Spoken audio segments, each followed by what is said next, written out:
Now on ITV, Lady Pamela Hicks talks for the first time on television about growing up within the royal family in My Years with the Queen.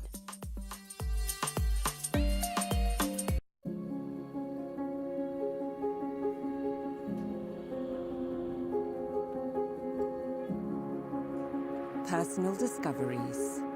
Ancestry sponsors real-life stories on ITV. Oh, marvellous. That's the king, yeah. And who else is kneeling on the floor with you? Princess Elizabeth, Princess Margaret, Princess Alexandra. 3 princesses and me. But I was the sister. Lady Pamela Hicks has known the Queen all her life. The Queen and I loved Highland dancing. Our favourite was the Eightsome. The two were childhood friends, and Pamela was a bridesmaid at Lilibet's wedding. Lilibet was very much in love, and Cousin Philip grew very much in love. As the Queen's lady-in-waiting, She was a brilliant mimic. Wow. Pamela travelled the world with Elizabeth. Her dress had a cabin of its own. Bigger than mine, I was very jealous. She was with the princess at her darkest hour. I give her a hug, and then I think, oh my God, she's Queen, so I drop into a deep curtsy. Lady Pamela has been a friend to the Queen. I saw her every day. I mean, all day, every day. And in return, the Queen has been there for her. A bomb went off. The Queen asked me to tell her exactly what had happened, because she adored my father. Now, as the Queen approaches her 95th birthday, Oh, look, there's a bossy India. Lady Pamela talks to her daughter, India, herself a former royal bridesmaid. In a minute, you'll see my bottom in the air. Ridiculous train. Silly girl. Remembering treasured moments, She keeps her own box of chocolates. Otherwise, she says the family are so greedy they all eat them before she can. sharing rare photographs. Look how glamorous they look. Yes. She's sitting like a ballerina. And diaries never before seen. Waving all day long. Lilibet's developed tremendous muscles in her arms. She's an amazing person. There's such inner strength there. And she's remained like that throughout her life.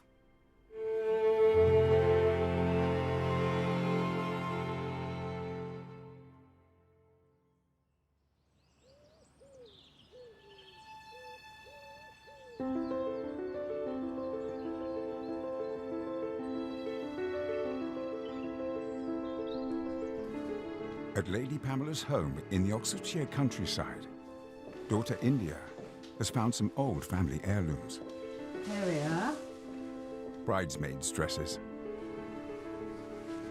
Rather fun to see them side by side. The dresses were first worn at 2 spectacular royal weddings. You were a grown-up bridesmaid. Yes. And I was a child bridesmaid. Yes. Beautiful. But it looked so dirty. It should have been cleaned, because it was so pretty when it was clean. I think it looks absolutely amazing. Lady Pamela wore hers in 1947 for the wedding of her cousin, Philip of Greece, to Princess Elizabeth.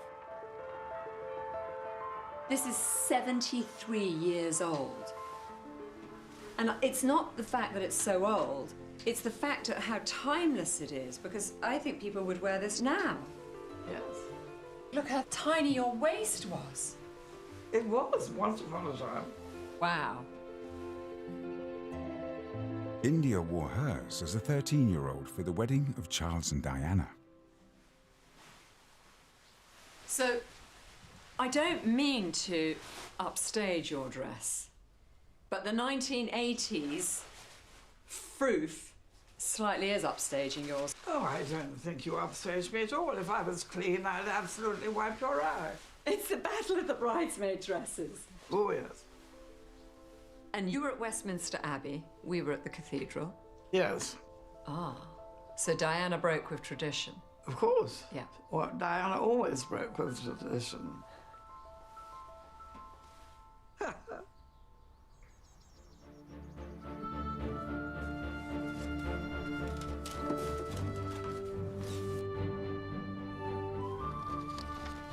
This looks good. What I love about my mum's house is you can open up nearly every drawer and look. She's obviously nicked the Sandringham, Norfolk, little, what are those, sort of royal post-it notes. That's very posh when you can feel the engraving. From childhood, Lady Pamela's family, the Mountbattens, were always close to the Queen's. In this rare footage from the 1940s, Pamela and a teenage Lilibet are seen on a film set with the King and Queen.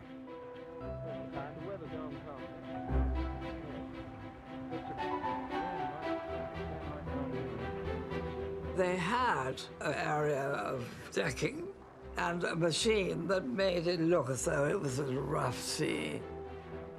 And the princesses and I were having great fun on this board. Suddenly, we all three felt so seasick that we had to jump off. The film was a story of the wartime exploits of Pamela's father, Louis Mountbatten. Earl Mountbatten of Burma was no ordinary naval commander. He was born into royalty. This is fun because this shows my grandfather in the arms of Queen Victoria. And Queen Victoria was his great-grandmother. He was a second cousin of the Queen and very much Prince Philip's uncle. The Mountbattens lived at Broadlands, a lavish country manor in Hampshire. It was here, before the war, that Lady Pamela's young cousin, Prince Philip of Greece, became a regular visitor. His father lived in Paris. His mother was very often in a nursing home. And so he lived with us. Did your father look upon him as a son? I suppose he did, really, yes. Estranged from his own parents, the family in England took Philip under their wing, sending him to school at Gordonston. Philip loved it very much as his poor son, Charles, hated it. I loved Gordonston. Well, you were very naughty at Gordonston. No, I wasn't that naughty. I wasn't as naughty as they think. How many boys did they count in your room? My God. You make it sound like something was happening. Nothing was happening. Nevertheless, our room was full of boys. After Gordonston, Philip became a naval cadet at Dartmouth in Devon. His Majesty, with the Queen and the Princesses, spends a happy afternoon seeing something of the life of the Dartmouth cadets of 1939. It was here that he first formally met 13-year-old Princess Elizabeth. Philip was deputed to look after the princesses when the King and Queen visited. I think he made it quite an exciting tour. And I think the Queen fell. At 13. But it would be at a Mountbatten family wedding where the romance blossomed. Britishers converge on the town of Romsey for England's outstanding post-war social event. By now, the princess was 20 and a bridesmaid alongside her friend Pamela. The wedding of Pamela's sister, Patricia, was attended by a who's who of royal A-listers. That's the King and the Queen. And then there you are as a bridesmaid. Yes, Your sister looks magnificent. yes. And everybody signed it.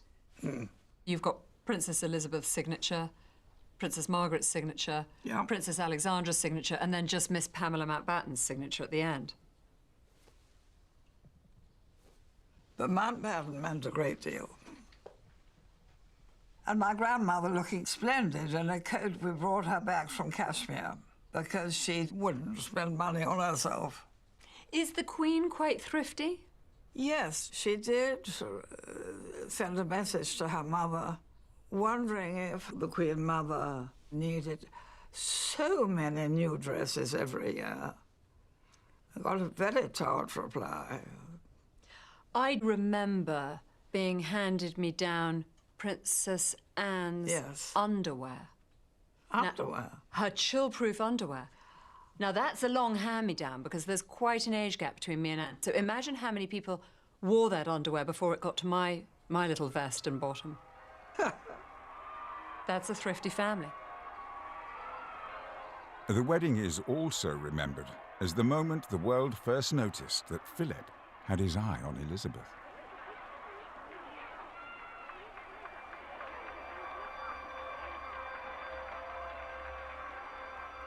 And then he leant behind her to help take her fur off.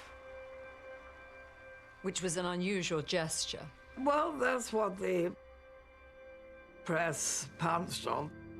But they weren't wrong. No.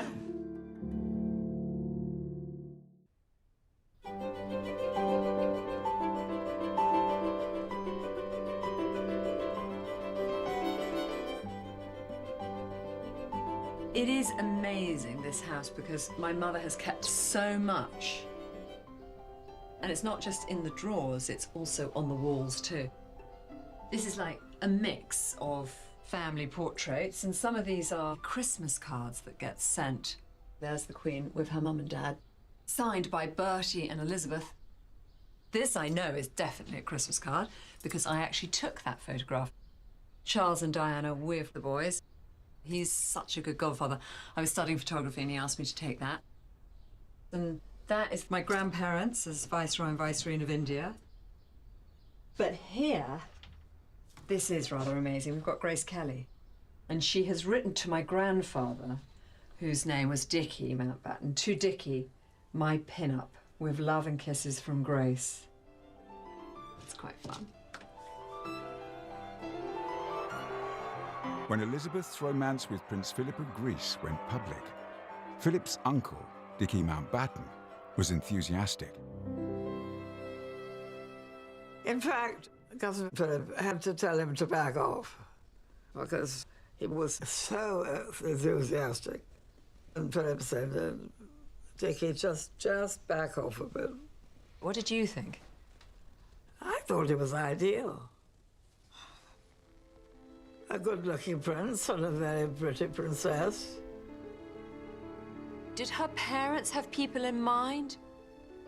I think the king and queen favored somebody like darling Johnny Dalkeith, who became Duke of Buccleuch, a solid English duke.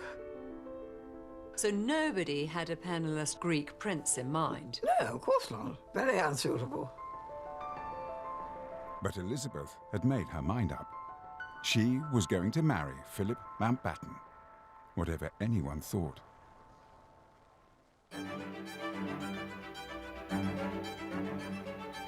For the teenage Pamela, it was a dream come true.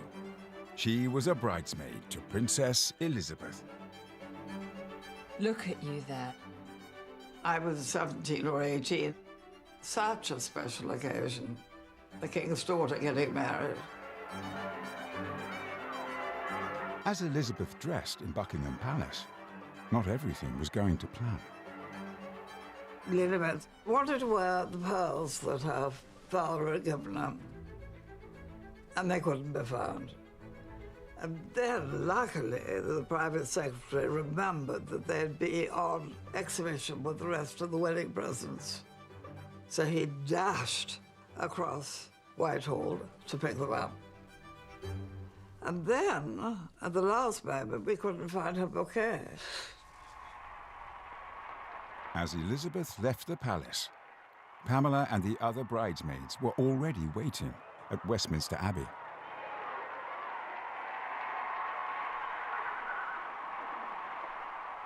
I remember the dress, and it was amazing. Had this huge veil.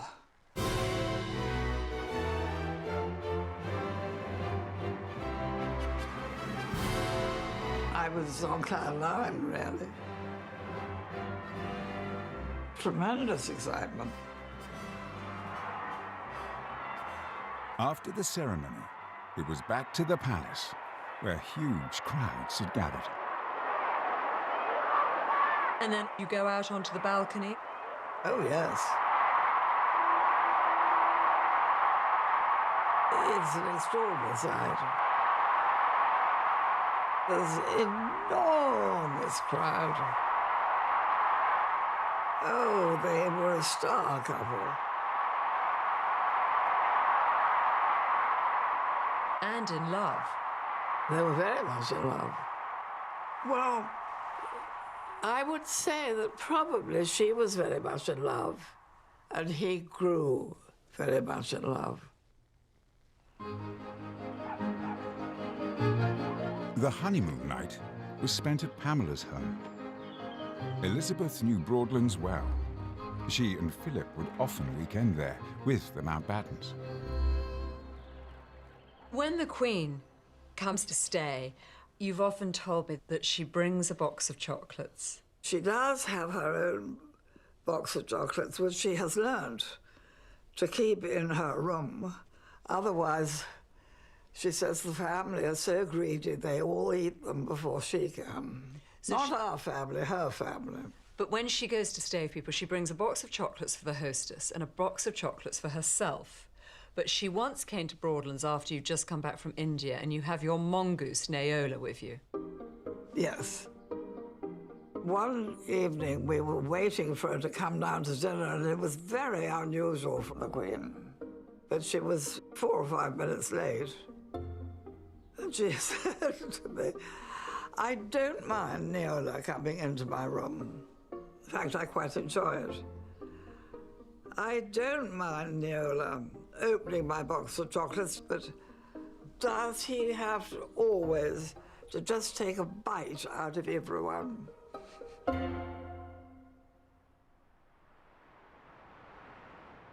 In 1949, Elizabeth and Philip left England for Malta, where Philip had a naval posting. Pamela was here too.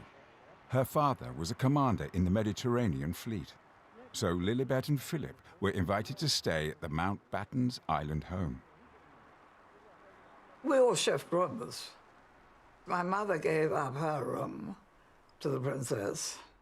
She took my room, and I was moved downstairs. Lilibet was so happy because it was a normal life. She didn't have to do any public dues. She has breakfast in bed. It was bliss.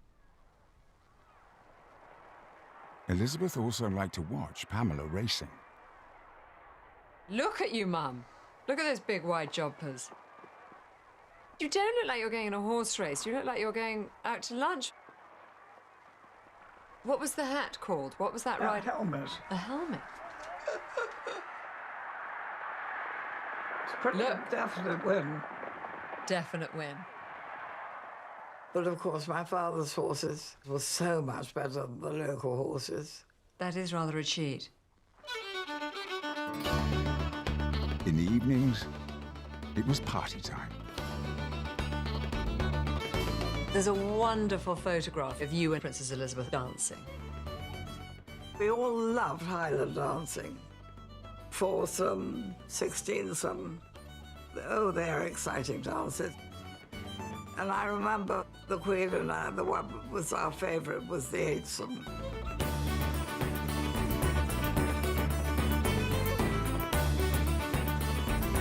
And the Queen enjoyed it. Very much.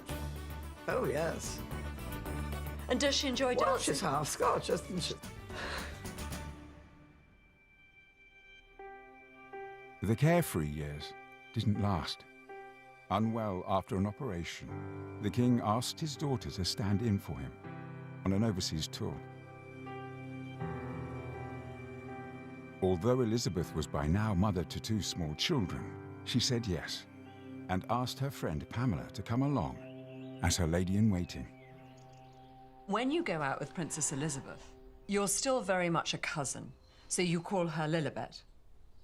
No, because in England, before we left, I was at a reception and Queen Mary was there, and she sent for me across the room. And she says, I hear, my dear, that Lilibet's taking you on tour with her. You will be in attendance. Now, when you're in attendance, you don't call her Lilibet. You call her ma'am. At London Airport, the King came to wave his daughter off on the first leg of the tour. He looked very frail. I was very struck by it, how frail he looked.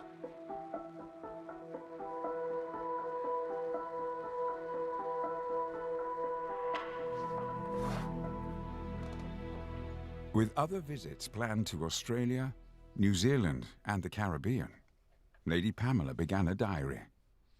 First stop, Kenya. February the 1st, 1952.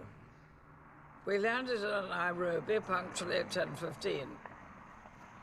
It was a very formal arrival, with men wearing swords decorations. The governor was there to receive Philip and Lilibet. After 3 days of royal duties, the couple were rewarded with a safari. We went to this tree house above a watering hole, so we could actually watch the animals come and drink. Lovely to be up there. But as Elizabeth slept at the treehouse, she was unaware of events unfolding back home. At Sandringham, her father, King George VI, had passed away. With the news still secret, coded signals were wired to the Kenyan High Commission. Meantime, in Nairobi, all these signals were arriving at Government House, but nobody had the code book, so they couldn't read them. She climbed up that ladder as a princess. And then in the morning, she came down the ladder as a queen. But she didn't know. This is London. Elizabeth didn't know. But by now, the rest of the world did. The king, who retired to rest last night in his usual health, passed peacefully away in his sleep earlier this morning. Only then did the news filter through to the royal party, by now relaxing at a nearby fishing lodge. Mike Parker, Prince Philip's equerry, had been listening to a radio. Mike, of course, is stunned. So he crawls behind the sofa and reaches Prince Philip. And Prince Philip was reading a newspaper. And he covers his face with the newspaper and says, oh God, this will be such a shock. But then Prince Philip needs to now tell Princess Elizabeth. He says to her, look, we've not walked round the garden at all. Come and have a little walk, and I'll show you the trout stream. It's a very pretty little bridge. And Mike and I are watching from the house. And you could see the moment she's been told, the body language. She stopped walking and slumped a bit. And one thought, how awful for her. She comes back into the house, and I give her a hug, thinking, her father, who she adored, has just died. And then I think, oh my God, She's queen, so I drop into a deep curtsy. And she says, I'm so sorry, it means we've all got to go back to England.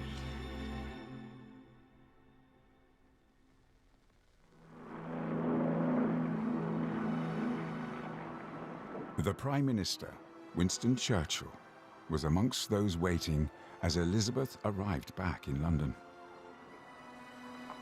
You're 21 years old, and your older cousin, who essentially is your boss, has suddenly discovered herself the Queen of England.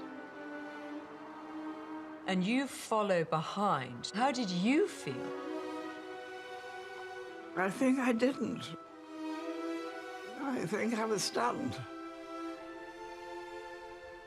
I think one just was floating.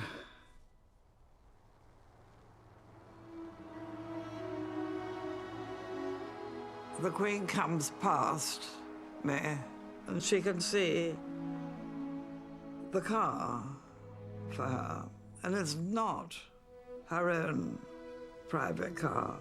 And she says, oh, they've sent those hearses. I think it was the moment she realized that her life had changed.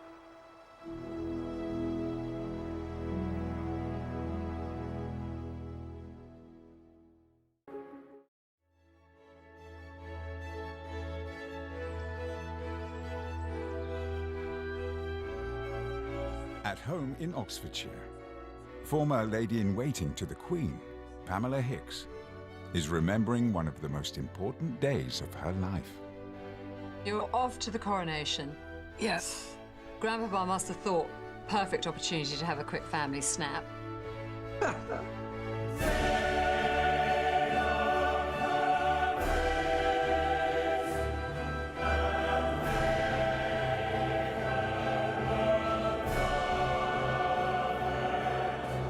Elizabeth's coronation took over a year to plan.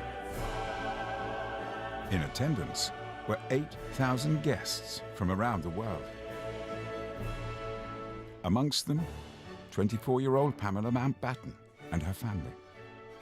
Oh, look.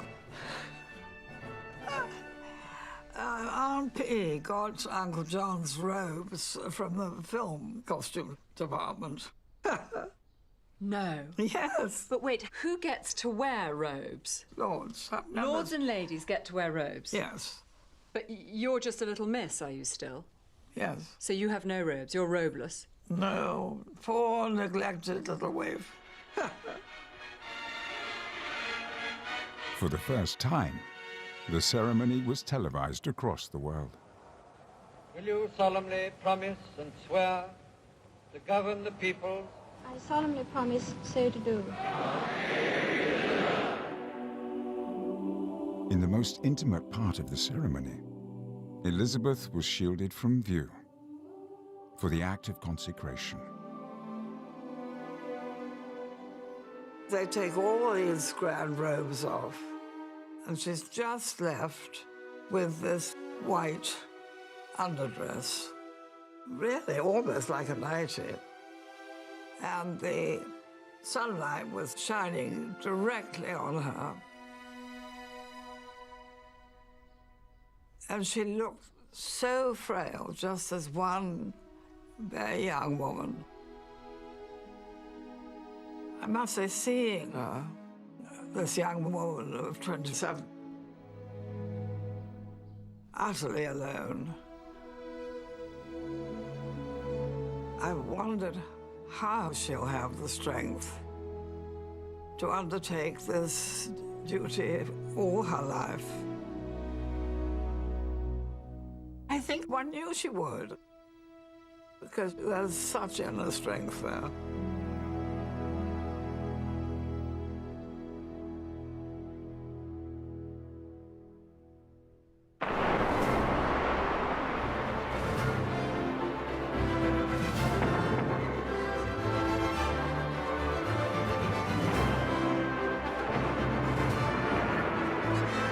To mark the coronation, the Queen embarked on a 6-month Commonwealth tour, to the Caribbean, Pacific, Asia, Africa, and Europe.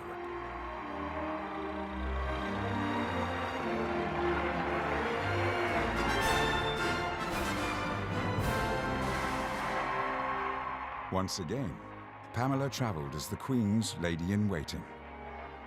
Would you have dreamt of ever saying no thank you? No. If your sovereign asks you to do something, you do it. Exciting days for the citizens of Kingston. Lady-in-waiting is a useful person to have there. She's always very near the Queen. Either she drives with the Queen, or if Prince Philip's there, then she drives in the car just behind. So she's always available. But you weren't quite a professional lady-in-waiting. You were much more a familiar friend who the Queen thought would be there to have a giggle. Yes. In fact, when Prince Philip was there, they giggled on their own. But the idea was that if he was going to be doing separate engagements, and if she was alone, then I'd be giggle-worthy.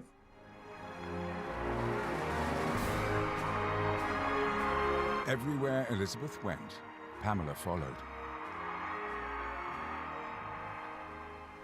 And as a lady-in-waiting, you come with your own tiara? Yes. My God, imagine the insurance. I think that they are so valuable, they're not insured. Fantastic. And if you don't have a tiara? You borrow from your family. And if your family don't have a tiara, you're not a lady-in-waiting? That kind of family are not. What was it like to see her in that working role? Impressive, very impressive. And always so clued up. Ah, this is you right there? Yes. It's all so glamorous. Where are you? In Ceylon.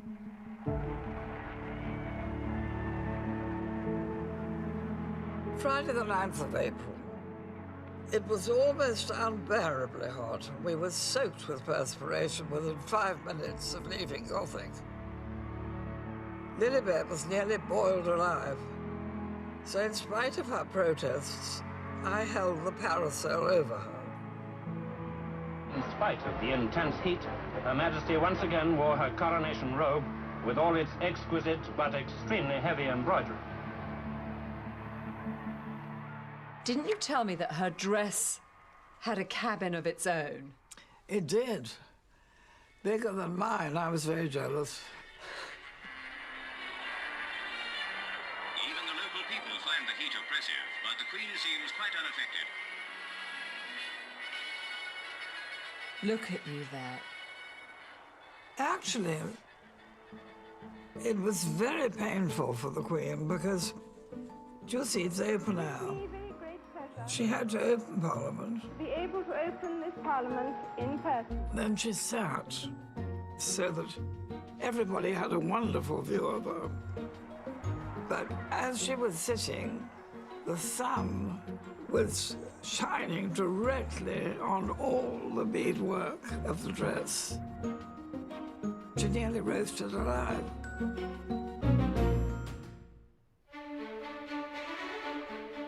Our entry into Sydney Harbour was unforgettable. The harbour was alive with small boats, motorboats, speedboats, sailing boats, and ferries festooned with people. It seemed preposterous that they didn't sink and all the people fall in the water. And the ferry, do you see the ferry? Oh, my God! Look at that ferry. I mean, that really is incredible. The sound was deafening. All the boats were blowing their whistles, and everybody was screaming.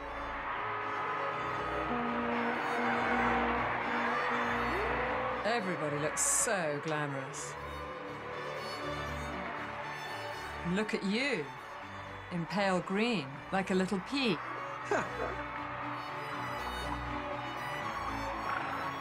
Australia was a punishing schedule. And in grateful memory of the men and women of this state.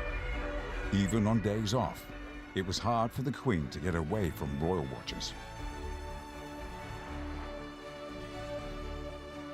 I sat with Lilibet under a tree, listening to her holding forth about being marooned on a desert island and left there to be eaten by creepy-crawly things.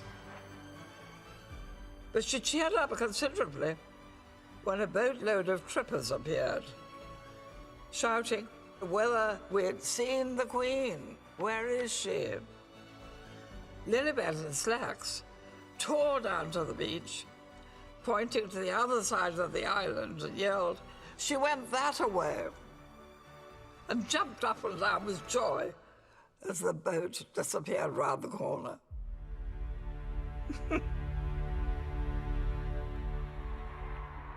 In a pre-television age, seeing the new Queen was, for many, a magical experience.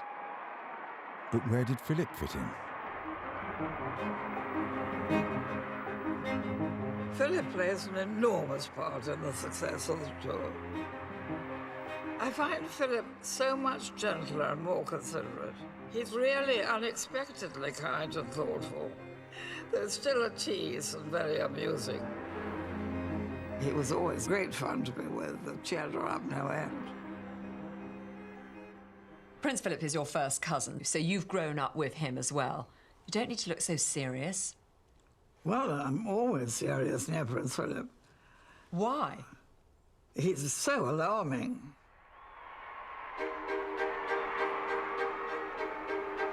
As consort, Philip was required to master one very essential skill: the royal wave.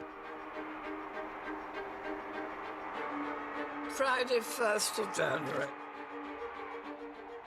Philip and Lilibet have to keep waving nearly all day long.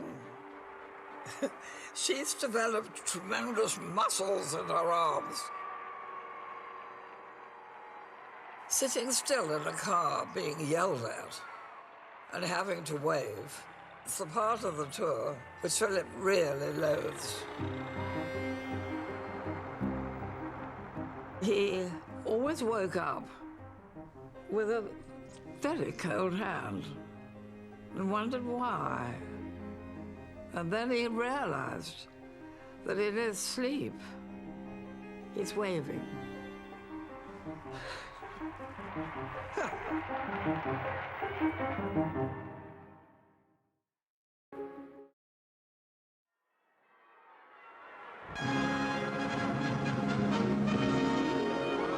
It was the whitest of all possible white weddings. On the coldest day of winter so far. Following the Commonwealth tour, it was soon time for Pamela to take centre stage. 1,200 guests were assembling to see the marriage of Lady Pamela Mountbatten. It's amazing everybody still came. Well, Grandpapa late on the special train. Of course. Wow. Pamela's wedding in 1960 showed the Mountbattens and Windsors growing ever closer. Charles in his first long trousers. It was certainly no day for bare knees.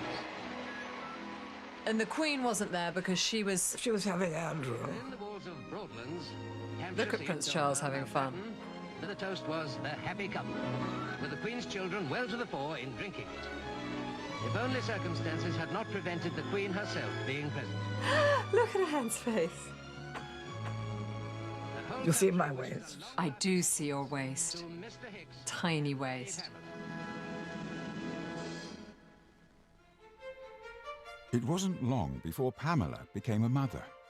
And when she did, the Queen celebrated with her. Theirs was a friendship that would endure. But the Queen was close to Pamela's father too. To Elizabeth, Mountbatten wasn't just First Sea Lord. He was her friend and confidant. Prince Charles's relationship with Mountbatten was also special. Charles called him the grandfather I never had.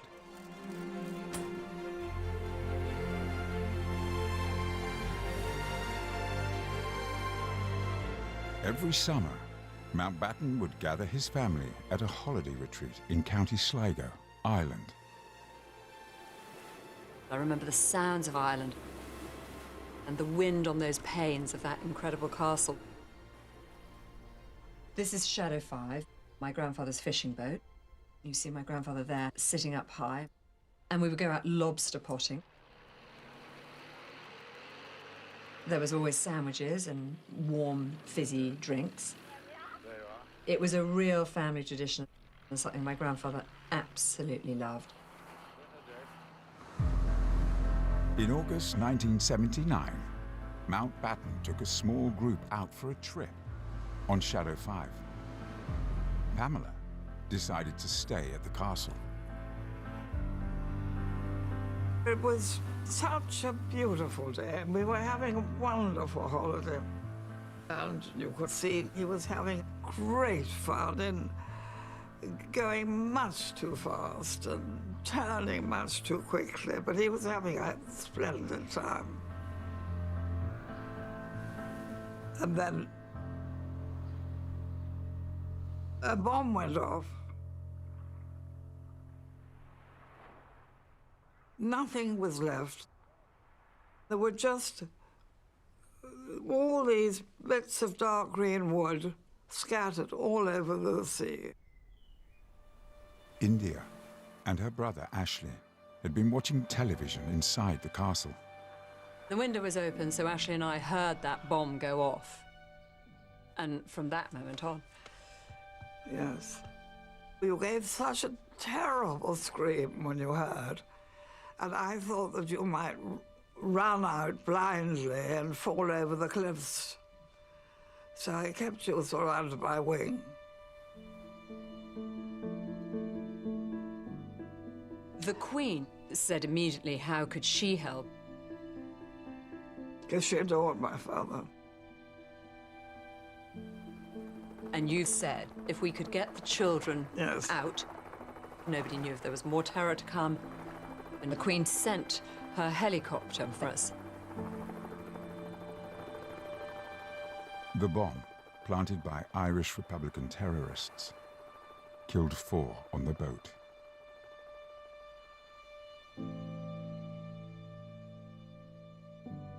Including Mountbatten.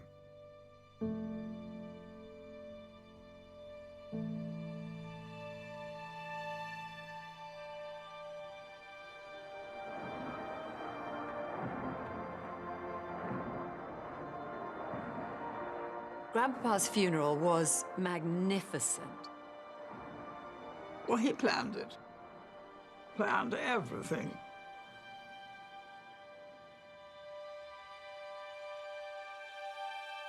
We leave London and we get on a train with the royal family. And on that train ride, the Queen asks you to go and see her. And she asked me to tell her this is actually what had happened. And then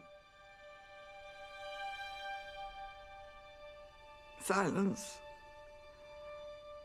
The Queen's emotions are all inside always. She's very strong. Princess Margaret, very explosive.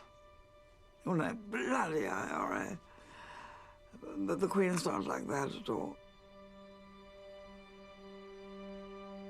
It's all inside.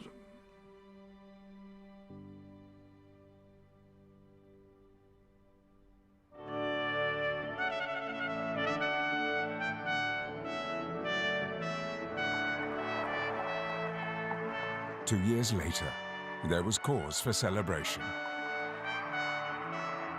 Over 3 decades since Pamela was bridesmaid to Elizabeth, her daughter India was bridesmaid to Diana. Oh, look, there's that bossy India. There. Dealing with the train. Look how crumbled it is. Yes, you see, that was the disaster. And look how much is coming out of that coach, and look how large her father is. All had to be shoved in that coach. Look at my bum in the air. Ridiculous, ridiculous train. Silly girl. You've got nothing to do with the bride. You're miles back. Charles always looks so sad. Very solemn. Being invited to be a bridesmaid, like my mother. That did feel really special, actually.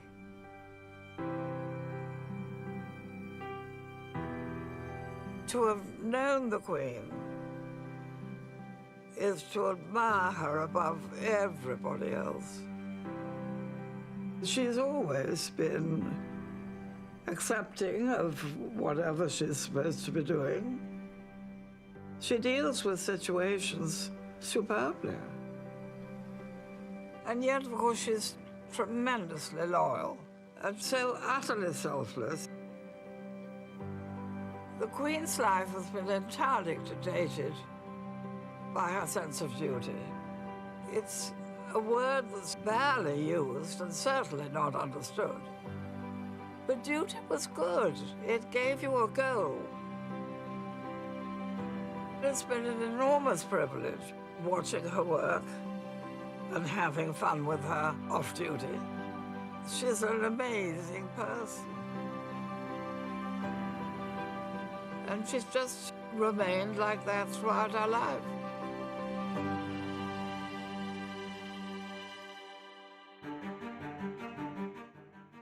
In a one-off special tomorrow night on ITV in celebration of Her Majesty's 95th birthday, we'll see rare footage and get a glimpse of the real woman behind the crown. The Queen Unseen is at 9.